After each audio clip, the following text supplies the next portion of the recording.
ಇಲ್ಲಿ ಯಾವುದೇ ರೀತಿಯ ಸವಾಲು ಪ್ರತಿ ಸವಾಲಿನ ಪ್ರಶ್ನೆ ಅಲ್ಲ, ಪಂಥಾವನಾದ ಪ್ರಶ್ನೆನೂ ಅಲ್ಲ. ಈಗಾಗಲೇ ಈಗಿನ ಸರ್ಕಾರದಲ್ಲಿ ರೈತರ ಒಂದು ಅಭಿಪ್ರಾಯಗಳೇ ವಿರುದ್ಧವಾದಂಥ ರೀತಿಯಲ್ಲಿ ಏನೋ ಒಂದು ರೈತರ ಭೂಮಿಯನ್ನು ಭೂಸ್ವಾಧೀನ ಮಾಡಿ ಕೈಗಾರಿಕೆಗಳಿಗೋ ಯಾವುದಕ್ಕೂ ಮತ್ತು ಏನ ಪ್ರತಿಷ್ಠಾಪನೆ ಮಾಡಲಿಕ್ಕೋ ನಾವು ಮಾಡಬೇಕು ಅಂತ ಏನು ಹೊರಟಿದ್ದಾರೆ. ರೈತರು ಅಲ್ಲಿ 450 ದಿನಗಳಿಂದ ವಿರೋಧ ವ್ಯಕ್ತಪಡಿಸಿ ಪ್ರತಿಭಟನೆ ಮಾಡ್ತಾ ಇದ್ದಾರೆ. ಸರ್ಕಾರ ಹೇಳುತ್ತೆ 80% ಜನ ಒಪ್ಪಿದ್ದಾರೆ ಅಂತೇಳಿ, ರೈತರು ಹೇಳ್ತಾರೆ 70-80% ನಾವು ಒಪ್ಪಿಲ್ಲ ಅಂತಾರೆ. ಹಲವಾರು ರೀತಿಯ ಗೊಂದಲಗಳಿಂದ ಸೃಷ್ಟಿ ಇದೆ. ಈ ಹಿನ್ನೆಲೆಯಲ್ಲಿ ಒಂದು ಕಡೆ ಮುಖ್ಯಮಂತ್ರಿಗಳು ನನ್ನ ವಿರುದ್ಧವೇ ನಾನೇ ಇದಕ್ಕೆ ತೀರ್ಮಾನಗಳು ಮಾಡಿದ್ದು ಅಂತ ಏನು ಹೇಳ್ತಾರೆ. ಇವೆಲ್ಲ ನಿನ್ನೆ ದಿನ ಮಾಧ್ಯಮಗಳ ಮುಂದೆ ಏನೇನಾಗಿದೆ ಅಂತಕ್ಕಂಥದ್ದನ್ನು ವಿವರಣೆ ಕೊಟ್ಟಿದ್ದೇನೆ. ಮುಖ್ಯಮಂತ್ರಿಗಳು ಒಂದು ಪತ್ರ ಬರೆದರು, ಚರ್ಚೆಗೆ ವಿಧಾನಸೌಧಕ್ಕೆ ಬನ್ನಿ ಅಂತ ಹೇಳಿ. ನಾನೊಂದು ಪತ್ರ ಬರೆದಿದ್ದೇನೆ. ಇಲ್ಲಿ ವಿಧಾನಸೌಧದಲ್ಲಿ ನಾವೊಂದು 3-4 ಜನ ಕೂತು ಮಾತಾಡೋದ್ರಲ್ಲಿ ಅರ್ಥ ಇಲ್ಲ. ಅದೇನೋ ಗೊತ್ತಿಲ್ಲ, ಅವರು ಅದೇನೋ ಒಂದು ಪದ ಬಳಸಿದ್ದಾರಲ್ಲಿ. ನಿಮ್ಮ ತಂಡದ 5 ಜನರ ತಂಡವನ್ನು, ನಾನು ತಂಡ ಯಾವುದೂ ಕಟ್ಕೊಂಡಿಲ್ಲ. ತಂಡ ಬಹುಶಃ ಅವರಲ್ಲಿರ್ಬೋದು, ಆ ಅರ್ಥ ಕಟ್ಕೊಂಡಿರ್ಬೋದು. ನನಗೆ ಯಾವುದೇ ತಂಡ ಇಲ್ಲ.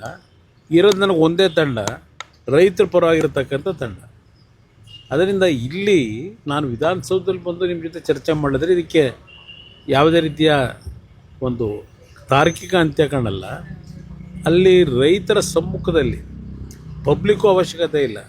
ಯಾರು ಭೂಮಿಯನ್ನು ಕಳ್ಕೊತಾ ಇದ್ದಾರೆ, ಅದರ ಒಂದು ಈ ಯೋಜನೆಯ ಹಿನ್ನೆಲೆಯಲ್ಲಿ ಸಮಸ್ಯೆಗೊಳಗಾಗಿದ್ದಾರೆ, ಅವ್ರ ಜೊತೆಯಲ್ಲಿ ನೇರ ಚರ್ಚೆ ಮಾಡಿದ್ರೆ ಮುಗಿದೋಯ್ತು. ಇಲ್ಲಿ ಯಾರಿಂದ ಆಯಿತು, ಯಾಕಾಯಿತು, ಈಗ ಯಾಕೆ ಪ್ರಾರಂಭ ಆಗಿದೆ, ಇದು ಯಾವುದು ನನಗೆ ಇರ್ತಕ್ಕಂಥ ಪ್ರಮುಖವಾದಂಥ ವಿಷಯ ಅಲ್ಲ. ರೈತರು ಅಲ್ಲಿ ಭೂಮಿ ಕೊಡಲಿಕ್ಕಾಗೋದಿಲ್ಲ, ನಾವು ಒಳ್ಳೆಯ ಬದುಕನ್ನು ಕಾಣ್ತಾ ಇದ್ದೇವೆ, ಬೀದಿ ತಗೊಂಡೋಗ್ತಕ್ಕಂಥ ಕಾರ್ಯಕ್ರಮ ಏನಿದೆ ಇದಕ್ಕೆ ನಮ್ಗೆ ಒಪ್ಪಿಗೆ ಇಲ್ಲ ಅನ್ನೋದನ್ನು ಹೇಳಿದ್ದಾರೆ. ಅದರ ಪರವಾಗಿ, ರೈತರ ಪರವಾಗಿ ಧ್ವನಿ ಎತ್ತಿದ್ದೀನಿ. ಇಲ್ಲಿ ಯಾವುದೋ ಪ್ರತಿಷ್ಠಿತೆಗೆ ಇಲ್ಲ ಯಾರಿಗೋ ಹೆಸರನ್ನ ಹಾಳು ಮಾಡಬೇಕು ಅಂತಕ್ಕಂಥದ್ದು ಇಲ್ಲ. ಸರ್ಕಾರ ಇದ್ರ ಬಗ್ಗೆ ತೀರ್ಮಾನ ಮಾಡ್ಕೊಂಡು ನಿರೀಕ್ಷೆ ಇದೆ ಸರ್. ಓಕೆ, ನೀವು ವಾಪಸ್ಸು ನೋಡೋಣ. ಪತ್ರ ಬರೆದಿದ್ದೇನೆ, ಅದಕ್ಕೆ ಅವ್ರೇನು ಉತ್ತರ ಕೊಡ್ತಾರೆ ನೋಡೋಣ. ಸರ್, ಈಗ 26 ನೀವು ಓಕೆನಾ ಸರ್? ಕಾರ್ಯಕ್ರಮ 26 ಈಗಾಗಲೇ ಒಂದು ತಿಂಗಳ ಹಿಂದೆನೇ 3 ಕಾರ್ಯಕ್ರಮಗಳಿದೆ ನನಗೆ. 3 ಕಾರ್ಯಕ್ರಮ ಅಂದರೆ ಒಂದು ಕಡೆ ಇಲ್ಲ, ಒಂದು ತಾಲೂಕಿನಲ್ಲೋ ಇಲ್ಲ ಒಂದು ಸ್ಥಳದಲ್ಲ.